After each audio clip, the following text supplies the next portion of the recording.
Huwag matakot sa mga taong prangka at masungit. Mas matakot ka sa mga nagpapanggap na mabait. Yun pala ay plastic. May mga taong akala mo masama ang ugali dahil lagi nakasigaw, mahilig manita at masungit.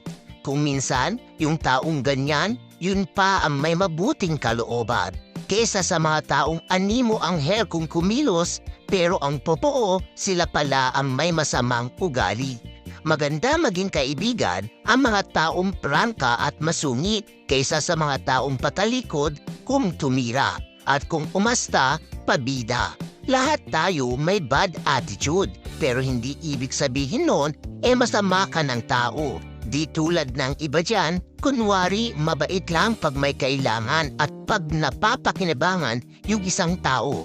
Tandaan mo, hindi tayo masungit o mayabang. Sadyang dilan nating ugali ang magbait-baitan sa mga taong batikan sa pakikipagplastikan.